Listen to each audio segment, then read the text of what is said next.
انتخاباتی را بر دوش خود گرفتند. این نه تنها برای بانوان حزبی بلکه برای بانوانی که در این جامعه فعالیت دارند، یعنی به طریق خود پیشبری هم اونها خود را مثلا در این چوربینی وارد ساختند، برای آنها نیز در نظر گرفته شده بود.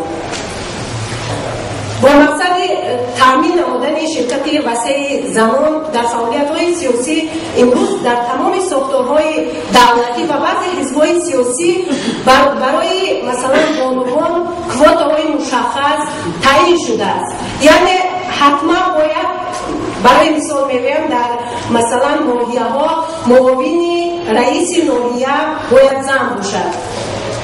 البته اینجا بحث دیگر است، ولی من میخوام بگویم چرا رئیس نه، چرا وزیر نه و باید حتما معاون. این یک کوتای مخصوص است که برای اونها تعیین شده است.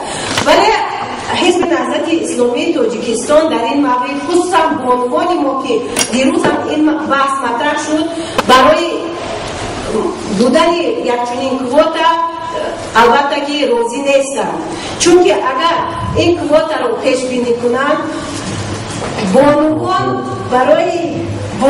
برای پیشرفت کردن کوشش و تلاش‌های خود رو و از ملکه‌های خود استفاده کردن رو از خود در خود محدود می‌سازند. یعنی برای آنها امکان نمی‌شود که اون عقل و متانت و اون دانش و توانایی خود رو برای مثلا مسائل‌های مختلف نشان بدهند. از این رو چنانه که دیروز خواهران ما اینجا قید کردن، ما اصلا در طرفداری بودن یک چنین کوتا نیستیم. واقعیت امروز جامعه بانوی تاجیک رو وادار می‌سازد که مخصوصا بانوی نهضتی رو با امید دیگران نشده قبل از همه برای حمایت و حق خود را شناختن مبارز باشند، زیرا حق دادنی نیست، ستاندنی است. برای این باید از حقوقهای دینی و مدنیش آگاهی کافی داشته باشند و نگذارد که با نام دین از تمدن محرومش سازند و با نام دموکراتیا از سرچشمه دین دورش کنند. او باید با حضور مثبت و تاثیرگذار خود ثابت کند که در حقیقت هم نیمی از جامعه است. باید ثابت کند که مسلمان بودن دلیل حق ماندگی نیست، بلکه نشانه شخصیت و وقار زن است و نیز با اخلاق پسندیده و حضور فعال خود در اجتماعات و دیگران بفهماند که یک زن دیندار میتواند در همه جا از مراکز آموزشی گرفته تا پست‌های مدیریت و منصب‌های راهبری فعالیت کند.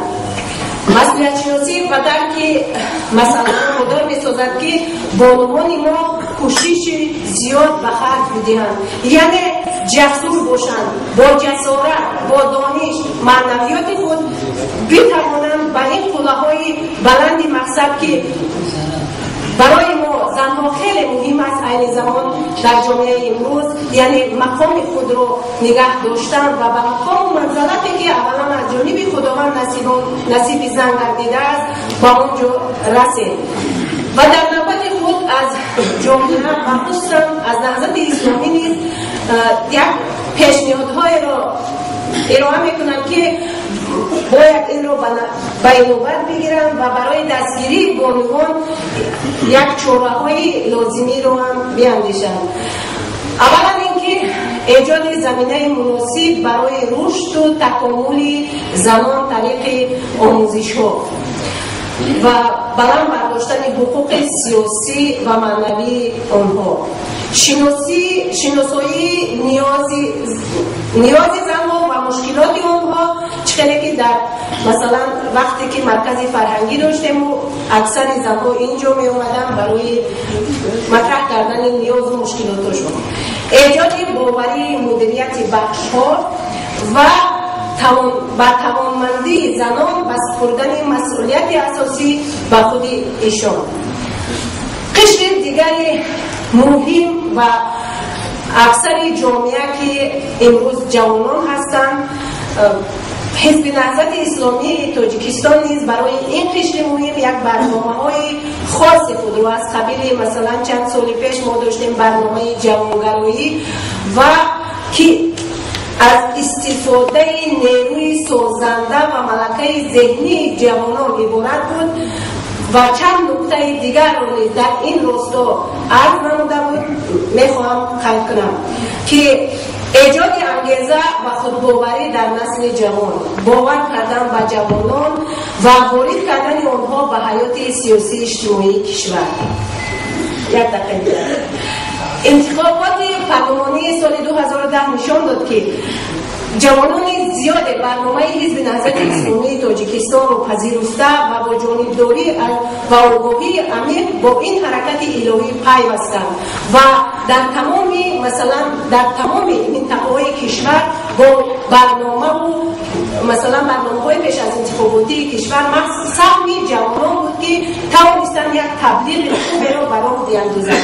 همچنین یک گروهی اختیاری به نام دستیاران نهضت نیز عرضی هستی کرد که تا امروز فعالیت دارند و تمام جوانان رو نه تنها جوانان مثلا حزبی رو اعضایان حزب نهضت اسلامی رو بلکه جوانان بیرون رو مثلا از دانشگاه ها از تمام این دانشکده و مکتب هایی که در شهر دوشنبه هستند بر سلسله خوری های رئیس آورده و با برنامه آنها شناس شده برای حل مشکلاتی که امروز جوانان دارند راه حل‌ها می‌جویند. و امروز جوانان فعال نهضت و سروری شعبه جوانان حزب نهضت اسلامی تاجیکستان به خلاصه آمدند که ضرورت تأسیس یک کلوب مباحثه‌ای جوانان است و آنها برای تا بتوانند بحث و مکالمه و فکر و اندیشه خود را نه تنها در داخل نهضت بلکه در کشور و منطقه نیز مطرح سازند. و یک نکته دیگر در مورد مهاجرت دارم اگر امکانیت باشد. مهاجرت نیز در دنیای امروز یک امر ناگزیر و استثنایی به نظر میرسد و من میدونم که موضوع بعدی هم موضوع مهاجرت است، ولی من میخواهم یک نکته رو قید کنم که بر حزب نهضت اسلامی تاجیکستان در این راستا نیز یک برنامه مشخص دارد که برای پیدا کردن مشکلاتی که امروز مهاجران ما گرفتارند، یعنی برنامه‌های سلسله‌ای و بخوری‌ها حتی در مثلا همون کشورهای خارج از حیات آگاهی یافتن از حیات مهاجرین نیز به نظر می‌رسد و اخیراً تشکیل گروه‌های کاری برای آگاهی یافتن از روز و فعالیت مهاجرین. در آخر گفتنی هستم و نطق خود را چنین خلاصه کردنی هستم که امروز همچنانی که همگان شاهد هستیم با شعار مثلا تغییر، اصلاح و پیشرفت یک جلسه همایش سالانه خود را حزب نهضت اسلامی برگزار کرده ایستاده است و این قشرهایی که در داخل نهضت هستند پیروان، اعضایان و حتی جانبداران با تغییر فعالیت و کار و پیشبرد خود میخواهند یک اصلاحات جدی وارد سازند و با کمک خداوند و دستگیری همگان برای پیشرفت باز هم بهتر سزاوار گردند. تشکر. تشکر می‌کنم خواهران. خیلی نکته بسیار مهم خواهد شد و اگرچه خودشون گفتن که کمی با فروغ‌بندی و مثبت صحبت میکنن، دیروز در این جلسه پوشیده ما خواهران ما آهنگ صحبتشون دیگر بود. البته در حضور روزنامه‌نگاران و مهمانان که لحن صحبتشون دیگر خیلی خوب است که دیروز ما تا که مسائل مهم حزب و اون ما در بخش بانوان بسیار آشکار و شفاف صحبت کنیم و چطور گفتن ما در سال اخیر تقریبا نریوانه جای بودن که همین طالب که خواهران نماز نمی‌داشتن که تحصیل اون رو هم از دست دادیم و امروز یک کشمیر دیگر شد که در این طالب کنسل برگزار کنیم و این خیلی خوب است. این طالب همه چیز را دیده است. اگر که نماز هم باشد انشاءالله در فهمش هم کنسل هم باشد هیچ بدی ندارد، ولی نمیشد که حزب اسلامی از نماز محروم شود کنسل برگزار هر روز باشد با شکل بهتر و خوبتر از طریق توسط نفری هست که از مسکو اومدن رهبری سازمان جامعه روشنفکر تاجیک در روسیه آقای عزت امان که واقعا برای جامعه تاجیکستان شخصی معروف است. از ایشان خواهش میکنیم که درباره نهضت و قضیه مهاجرین تأثیر ما در مهاجرین صحبت داشته باشید. فرمایید. سلام علیکم دوستانی که پیش از ما صحبت کردن سه تا خلاصه داشتم در شب‌های آخری یعنی خیلی به نام خداوند بخشنده و مهربان. شکر خداوند پاک که این فرصت را برای ما عطا فرمود تا در خدمت هم باشیم. درود و رحمت بی‌پایان بر محمد. بنده به عنوان نماینده از 2 میلیون هم‌نشینان شما که امروز با هم به تقدیر خارج از کشور سلام می‌رسانم. السلام علیکم و رحمت الله و برکاته. اولا میخوام تشکر و منتداری خودم را به مسئولین حزب و خاصتاً برابر آن استاد مهدی کبیری از اون که قدر و احترام گذاشتند و دعوت کردند و امکان سخنرانی از این منبر را دادند بیان کنم.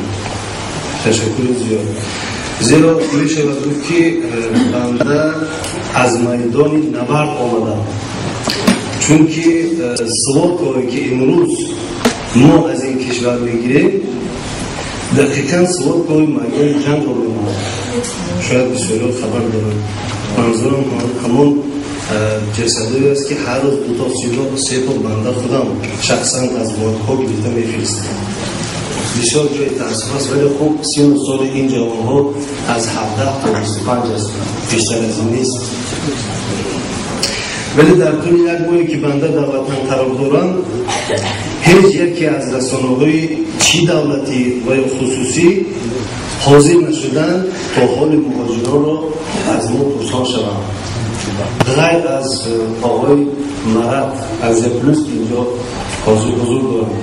تشکر برای شما. درباره صحبت از طریق تلویزیون و رادیو که من اصلا حرف نمیزنم.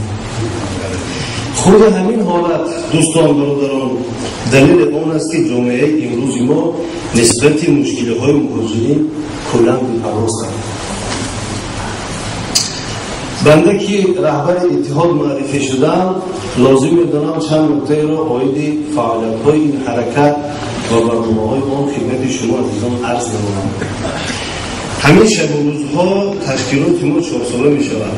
یعنی 4 سال قبل ما یک گروه از مهاجرین جمع آمدیم و این حرکت رو تأسیس دادیم تا بتوانیم از حقوق‌های خودمون به یکجایگی دفاع نماییم. هدف اصلی حرکت ما این همایش و اینتگراسیون مهاجرانمون به جامعه روس و روسیه باشد. مسلم است که هیچ گونه اینتگراسیون بدون داشتن علم و بنابر همین ما در دفتر تشکیلات کورس‌های آموزش زبان روسی، تحریف و کنستیتوسیون روسیه و همچنین قوانین مهاجرت روسیه را تشکیل نمودیم که گمان دارم بسیار از حاضران ایشان را خوب میشناسند از قبیل همه استادان. برنامه دوم ما این کمک به مهاجرین احتیاجمند میباشد. برای این کار ما یک فاند کمک تأسیس دادیم که از حساب خود مهاجران میباشد، ولی اهمیت و دقت بیشتری ما سر دانشجویانمون میباشد. تا امروز ما توانستیم 20 نفر شهروندان خودمون را از حساب همین فاند داخل دانشگاه کنیم. برنامه دیگری که ما طبق آیین‌نامه‌مون داریم این گذراندن شورابی‌ها، واخوری‌ها و کنفرانس میباشد. در اساس همین برنامه تشکیلات ما سال گذشته ماه رمضان بود آزمون قرآنی را میان مهاجرین تاجیک گذراندیم که در آن 58 قاری قرآن، این فقط در خود مسکو 58 قاری قرآن. با خدا اینا باور کنید بایگانی میدهند. از تمام مناطق کشور روسیه جمع آمده و اینا شرکت کردند. طرفهای خاطره‌ای رو با غالبان آزمون استاد سیف‌الله زاده اینجا حضور دارن و دیگر دوستانمون که آن شب و آن روز چون شب قدر بود نزدیک 2,500 تاجیک اونجا جمع آمده بود. مهمانان اون شبه ما بودن، سپاریدن طرفهای خاطره‌ای رو با غالبان آزمون. البته نوارهای این آزمون هستند، وجود دارند و شما میتونید این رو از همون فروشگاه‌ها دسترس نمایید.